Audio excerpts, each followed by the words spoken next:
Hello, welcome to episode 216 of the Epic Film Challenge 2, 1001 Movies You Must See Before You Die from 1964, Onibaba, the Demoness, or as Connie translated for me, the Demon Old Hag, the Demon Old Woman from Kaneto Shindo. I had such a different idea where this film was going to go. I have the Masters of Cinema Blu-ray. And, you know, the Demon Woman, the Demoness, Onibaba, I thought, and it's kind of touted as a horror classic, I was expecting this to be, like, this is what I pictured the film to be. A kind of, you know, feudal era Japan set, period piece with a village that is racked with superstition over this Onibaba legend, this demon woman.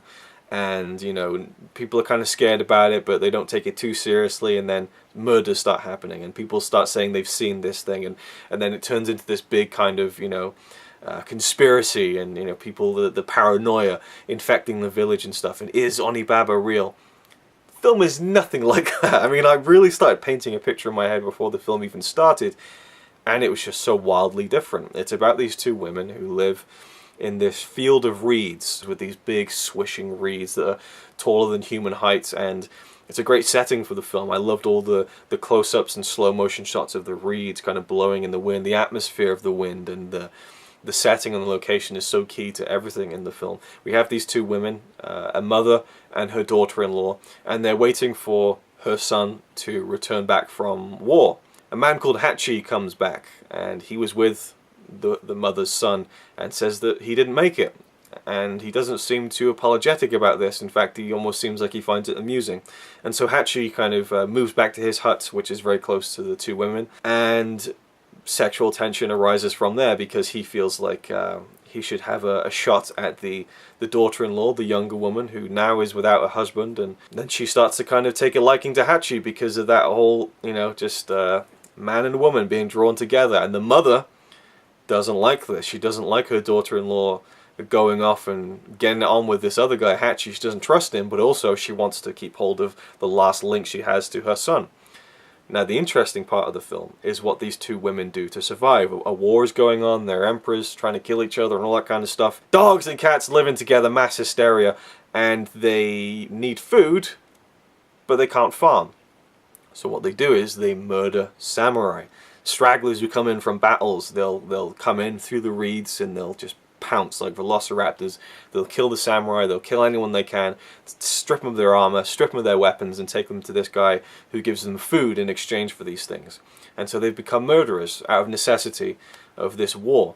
And you can kind of look into it a little bit as that kind of, you know, a war film without war. It's kind of showing you the effects of war, albeit in a very primitive setting hundreds of years ago. These two women are doing whatever they can to survive, but they've become these murderers because of it. And this Hachi character is, I mean, the whole film is this kind of drama that plays out, you know, in this one location, this field with reeds. And although there's a lot of space to be covered, I mean, you have to run quite a long time to get to Hachi's hut, but nevertheless, they're in this fairly small area.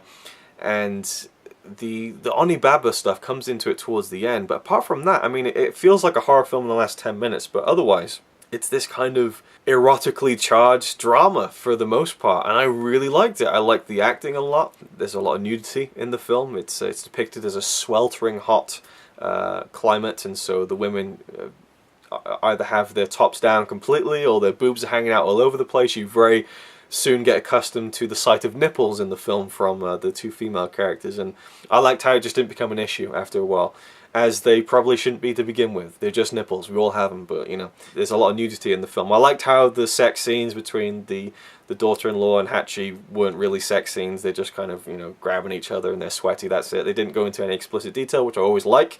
You don't need to linger on that stuff too much or get too involved in it, I feel like, to get the idea, and that's what happened in this film. The last act was great. The Onibaba presence, which I won't really spoil, I thought that whole stuff was awesome. The atmosphere, you know. One of the flaws of the film is that a lot of it was day for night stuff. So you have Hachi inside his hut waiting for the daughter-in-law to come over to him so they can have another night of sex and debauchery, and you can see outside that it's dark.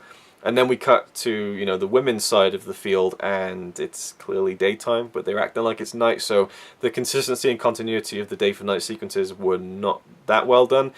But that's just a nitpick, and it didn't really harm the story because it's so well put together with the camera work and the sound design. I think is really key to the film. Again, the wind and following the characters as they run through the reeds and getting that kind of, I don't know, I just really find it impressive when you're following characters through like trees or bushes or reeds or whatever, and you have them in focus, and it's this kind of wild camera movement that just really takes you along with the frenetic feeling of the character, which is usually when the daughter-in-law is running off to meet with Hachi, and she's almost in this trance as she's running. I don't want to talk about the ending too much, but I really liked it. It went to a really cool place, I think. It was suitable to the story that was slowly getting darker as it went on. Well, it starts dark with the two women murdering the two samurai from the beginning, but I liked how it progressed, and I thought that the finale was very interesting, which is a terrible word to use, but it's the one that sprung to mind, I guess. It's an explosive finale, and I thought that it was great, and it suited the characters, and I liked where it all progressed, and I just thought it was great. I really enjoyed it. Definitely want to go back to again and again. It's cited as a horror classic. Edgar Wright just did his top 100 horror films of all time. This made the list. I don't know if it's a horror film to me. It's more of this drama, but the last 10 minutes or so, there is this horror element, and it's quite striking, both visually and thematically, I thought. So is it a film you should see before you die? I think it is. I thought it was great. I really enjoyed it. Yeah, I was totally not expecting it. You know, it's so great when you get so surprised by a film. It's just nothing like you're expecting, and you love that. You love it for that, you know. It's like, wow, this just wasn't what I was thinking, but I'm so glad that it wasn't. You know, because the idea I had in my head was very kind of by the numbers, really. But this was different and unique and interesting and just a good story. And the guy who played Hachi was great, just great at being sleazy and just kind of, you just want to punch him in the face, you know. The actress who played the mother was fantastic. I think she was the wife of the director Shindo, and he saw her as his muse. And the young woman was pretty good too, but it's mainly the two older members of the cast, and this is really a film with 3 lead characters. There are more characters to come into the film later on, and especially towards the end with the Onibaba stuff, but really the film is held by these 3 central performances, and particularly the 2 of the older actors, which I thought were great. So there we go. Leave your thoughts down below if you've seen Onibaba, if you've seen any more of Shindo's films. Do you think it's a film you should see before you die? I could very easily see people saying that it probably isn't, but it's still very good.